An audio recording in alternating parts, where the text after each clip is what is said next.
What's good, family? It's your boy Old Soul J, and I'm back with another video. In this video, we are reacting to a Joe Rogan clip. And no, they're not talking about the Anunnaki this time, but this clip is titled, "This video game designer thinks we're living in a simulation." So yes, we are continuing from that last video. We are continuing, at least for now, the simulation talk. I was a video game developer in Silicon Valley, and then I became an investor in the video game industry. My background's in computer science, and what happened was after I sold my last video game company back in 2016, so we're talking 7 years ago now, 8 years ago now, and I put on a virtual reality headset and started playing a VR ping pong game. Right, now these headsets were even bigger than they are now, and they were wired, so there's no mistaking you're in virtual reality. But what happened was that the ping pong game was so realistic that for a moment my brain forgot that this wasn't a real game of table tennis. So much so that I tried to put the paddle down on the table, and I tried to lean against the table, but of course there was no table, so the controller fell to the floor, and I almost fell over. I had to do all these double takes, like, oh wait, I'm just in VR. Right? I'm about to tell you right now where he's leading to. He's about to say, because we are able to create a VR headset game that could trick the mind to thinking that it's real, technological advancements could only lead in the future to creating something that can trick consciousness into believing that it's real for a period of time, which will be your lifetime, which is why he believes that we are in a simulation. So I started to think about how long would it take us to build. I ain't never seen this video, but this is what happens when you use your common sense combined with an open mind. Something like the Matrix, something that's so immersive, would it take us to build? I'm just in VR. Right? So I started to think about how long would it take us to build something like the Matrix, something that's so immersive that you would forget, right, that you were inside a video game. And so that led me to this idea of the simulation point, which is a kind of technological singularity. But then I started to research things like quantum physics and some of the mysteries around, the observer effect and quantum mechanics. And then that's what I was talking about, guys. And for those of y'all who see my video where I had the phone call with AI, that's what I was talking about, the observer effect. I briefly mentioned it. I didn't even really talk about it. But if you know quantum physics. Quantum physics, y'all. Because people who like to be skeptics and like proof. I look at all the world's religions, and I realize that they're all kind of saying the same thing, which is that there is no physical universe. And so, that led me to the conclusion that we are most likely inside some kind of a computer simulation or a massively multiplayer video game, depending on how you look at it. But where did that computer game, where did that simulation come from if we are inside of it? Well, that's the big question, right? And there's two versions of simulation theory. And, I teach a class on this at Arizona State University. It's probably the first college-level class about simulation theory, and it kind of pulls in science fiction, religion, philosophy, and technology. But one of the key distinctions I tell my students to make, because it's not talked about a lot with simulation theory, is what I call the NPC versus the RPG versions of simulation theory. Okay. Right? So NPC, as you probably know, means, non-player characters within video games. So those are the AIs in the video game. The bartenders, the people you're beating up, the opponents, all of that stuff. But basically, they're just code and they're AI. Then there's the RPG version, which is that we are actually doing a role-playing game, right? So you exist outside the game, and then you have a character or avatar inside the game. So it's just like what we would consider an MMORPG today, right? Except with more sophisticated technology. And so in that case, you get a little bit of a different answer than if you talk about an NPC-only type of simulation, right? Because that's just running on a computer, and we're all AI in that case. Now, the two aren't mutually exclusive, right? In a video game like Fortnite or whatever, World of Warcraft, you have NPCs and you have PCs, or player characters, right? So you've got both of those things going on. And so depending on how you look at it, you might come to different different answers about who's outside the simulation, which would answer the question of who made the simulation, right? Yeah. So in the first case, you basically say that if we can get... Yeah, Joe goes like, yeah, like, that's what I asked you. That man just gave him a long-winded answer and ended it with the same question he asked to begin with. Let's see if he's going somewhere with that. But granted, that's something I don't think he knows. I don't know.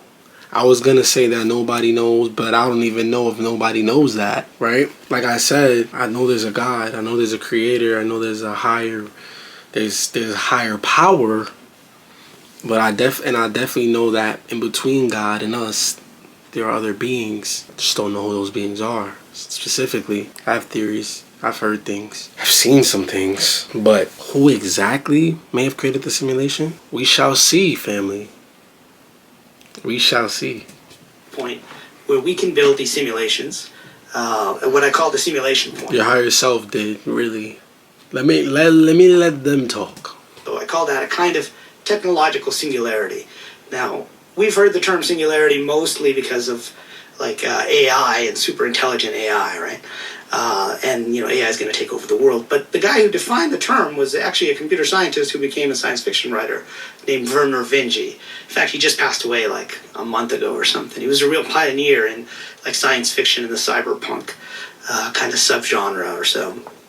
And so he said the singularity happens when technology increases exponentially to the point where everything will be different for humans after that point.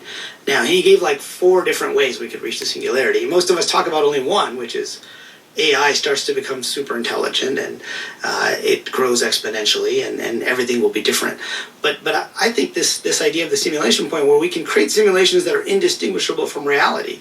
And I lay out like 10 stages in my book of all the technology we would need, including brain-computer interfaces like in the Matrix, right? So Or Neuralink. Or Neuralink, right? We're getting there, right? We're very close. We're at the beginning of that. Yeah. And so that's stage 8, stage 7 and stage 8 on the way to the simulation point.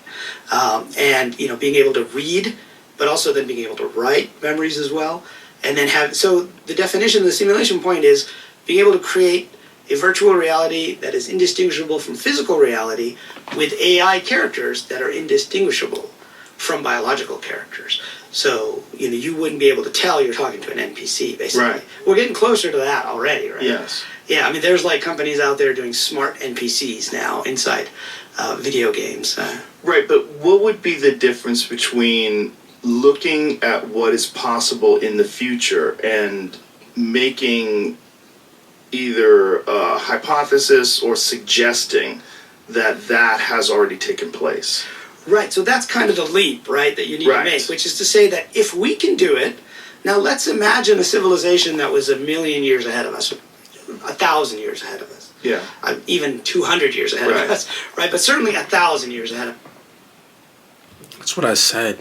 I said 100,000 in my on the phone with AI video, but this, quantum physics guy is saying what it's just like I said, y'all, this is like, maybe I need to stop saying it's common sense. Maybe it's not actual common sense. But he's about to make a point that I've made several times. So where will computers be in 1,000 years? They would already have created these types of simulations. Right. Right, because if we can do it, now, 50 years ago, we didn't know if we could do it. We didn't know if computers could get to that point. Mm-hmm. Right? Today, we're pretty sure we can get there. In fact, I'd say that I'm 70% sure that we will get to the simulation point, which means I think there's a 70% chance we're living inside a simulation. And so the point is, if they already got there, they created a whole bunch of simulations, okay? And you can't tell the difference whether you're in the real world or a simulated world, right? So there's 99 of these, there's one of these, but you can't tell the difference. So which one are you more likely in? Just statistically speaking now, we're not even projecting the technology forward. We're just saying it's more likely you're in one of the 99 than the one because there's so many more of these, right? You get what he's trying to say? He's saying it's inevitable that we are going to be able to create simulations that are indistinguishable from real life. So if we're going to do that, there's going to be multiple of those. So he's saying your existence, what are the chances, if you want to just be statistically speaking, what are the chances that you're living in the actual real world instead of a simulated world? So based on science and statistically speaking, what are the chances? Based on that alone, it's an undeniable, more likely possibility that you are. That's what he's saying. And sort of. If you can't tell the difference. Right? If you can't tell the difference. But there's so many things you have to think about, right? There's so many things you have to take into consideration. One of them is we don't have a straight linear line from the moment that we're born to the moment that we exist in currently. The reason being is that we go to sleep every night. Yeah. Right. It's a weird thing. Yeah. We shut off every... You gotta think about that, family. I spoke about this recently as well. We have to go to sleep.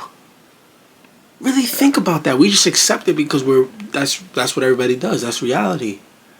But I get it. Some people don't want to dig deep. But if you do dig deep, think about that. What he's hinting at, bro, just that right there is one of the biggest wonders to me. I have very strong theories on that, experience to back up those theories. Quite frankly, it's not a theory. I'm saying a theory out of respect for other people's beliefs. You will hear me say things sometimes like belief or theory because I have to understand, or I have to be respective of the next human being and their beliefs as an equal. So that's why I say that. We have to shut down the bodies. Like even right now for me, guys. Today I've recorded like 5-6 videos. I'm sleepy. I'm tired. It's pretty late right now, right? But I'm just trying to do the videos I plan to do. And I'm sitting right down right now. And my body is ready to go to rest mode. I'm sacrificing my health right now for you guys. You feel me? But that is a weird thing, isn't it? Why aren't we just up all the time? Why is our bodies designed that way? So go to sleep. The body has to literally shut down. Really think about that. My goodness. And we wake up intermittently, and you go back to bed. Maybe you have to pee. Maybe you're thirsty. You go back to bed, and then you wake up again. But when you wake up, you are just waking up. Like when I woke up this morning, I don't know if this is the life I've always lived. Right. I'm assuming it is because I have all these detailed memories of the past. I see my dog. He reacts the exact same way he always does. You know, I see my wife, I see my kids, I see my house. It's the same house that I remember. But I'm not sure. I just woke up. Right. I'm a little foggy already. It just exists in your memory. It just exists in your memory. And so this might be the first day of my life. Right. You see how you don't have to be spiritual to come to these things? Sometimes people just come to these things because they're critically thinking. Without external belief systems and trauma and all these things ingrained in us, conditioning ingrained in us, taking all that out to account and just using your purely logical mind that you were gifted with, that you were blessed with in this experience, and just using that alone. Like he's saying things that to me it's like, do you not wonder of these things? And if you do these things not fascinate you? Because they most certainly fascinate me. That you can implant false memories, right? Right. So this was a popular topic for Philip K. Dick, right? Yes. Movies like Total Recall, and even in Blade Runner, right? Mm-hmm. You know, I interviewed his wife while I was researching, my book. He was a wild boy. He was an interesting guy, right? Yeah. And he said some interesting things. In fact, all the way back in 1977 in Metz, France, at a sci-fi convention, he said, there's a pretty famous quote. He said, "We are living in a computer-programmed reality. And the only clue we have to it is if some variable is changed, some alteration occurs in our reality." Right? And that's become kind of a famous quote in the simulation world. But if you listen to the rest of the quote, he says, well, we would basically rerun the same events and we would change some variables, right? And we would have a sense of deja vu, like maybe we've already done this, right? Maybe I've, talked to you before, right, in a different run of the simulation, right? And this idea, like after I wrote my first book on this topic, the simulation hypothesis, this idea wouldn't leave me that, well, if you can run one simulation, you can certainly run it multiple times. In fact, that's what we would do, right? If we were running a simulation of weather, we wouldn't just run it once. We would run it multiple times, and if we were doing a simulation of whatever, right? Pandemic, anything, name it, we would change the variables and we would go forward. And so, when I interviewed Tessa, Philip K. Dick's last wife, she said that he came to believe this was really happening, right? That someone was altering with our reality. They would change a few variables and rerun the simulation forward. So now we're getting pretty deep in the rabbit hole. So this is the topic of my second book, which is called The Simulated Multiverse. This idea that each of these timelines could be like a different run of the simulation itself. So that gets a little weird at that point, right? Because now we're saying that time isn't the same thing, right, that we think it is. So with the simulation hypothesis, we're saying that space doesn't really exist. It basically gets rendered for us, like a video game. And then with this second idea, we're saying that time doesn't really exist, because what you remember could have been either implanted memories or it could be a specific run of the simulation, right? So if you run it again, maybe things are slightly different the second time you run it. So Philip K. Dick came to believe that his novel, The Man in the High Castle, which was turned into a pretty cool series. I don't know if you heard Joe Rogan? He said, that man is thinking deep right now. This man said, I'm going to play it back in case y'all didn't hear it. Right. So Philip K. Dick came to... Guys, you know when you get tired, you get sleepy, and things just start to get funnier? You just got that little bit of laughing gas, they would say, whatever. One more time. Right, so if you run it again, maybe things are slightly different the second time you run it. So Philip K. Dick came to believe... I'm sorry. That his novel, The Man in the High Castle, which was turned into a pretty cool series. I don't know if you've seen it. It was on Amazon a few years ago. But in the novel and in the series, Germany and Japan won World War II. And so you see in America that's been divided. Like the East Coast is run by the Germans, the West Coast is run by the Japanese, and you see this kind of fascist type world. And so, he later came to believe that this actually happened, and somehow the simulators reran it again, and the current timeline is one that was allowed to go forward, further forward than where that one might have ended. And so he says that at some point, all these memories came flooding back to him of this other timeline. He called it, he used this Greek word, it's called an anamnesis, which means a loss of forgetfulness, right? So he said, we might be able to remember these other runs of the simulation. So anyway, that gets us into, this whole idea. Past life regressions. I'm so tired, I don't even know if I mentioned that in this video or the last. I'm pretty sure it was this one though. I just talked about that. In other words, remembering other runs of the simulation. Is the past what we think it is, right? That's, I think, the question you were asking, right? Because you're like, if I just remember X, Y, Z, is that what actually happened? Or is it just a representation of the past in the present? Yeah. And so when I started looking into the quantum physics side of it, I found something really weird. And we can talk about the observer effect, but this was like even weirder than that. And it was something proposed by John Wheeler, who was at Princeton with Einstein, and he was a bit younger than Niels Bohr and Einstein and all these kind of forefathers of quantum mechanics. And he came up with several things that are worth talking about, but one of them is the delayed choice experiment, or the cosmic delayed choice experiment, which puts into doubt this idea of the past. And since we're talking about the past, let's go into this now, if you don't mind. Okay.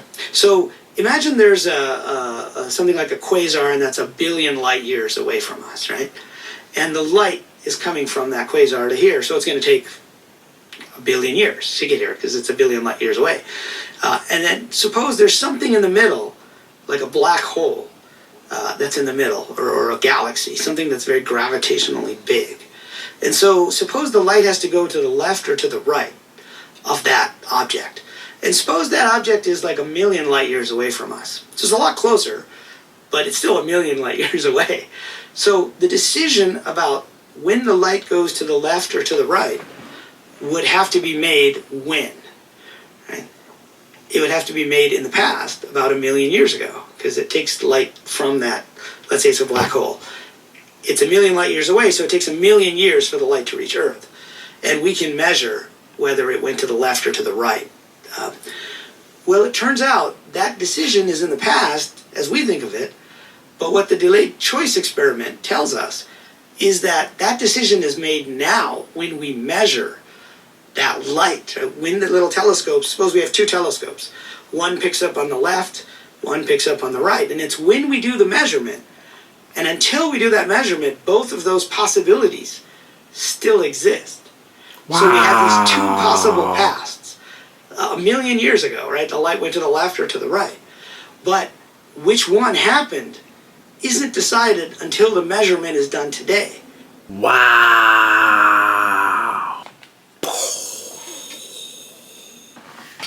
The only time is now. The time is now, family. The present moment is the only moment. Ashe. But that's it for today, y'all. Make sure you like and subscribe. Got a lot more content on the way.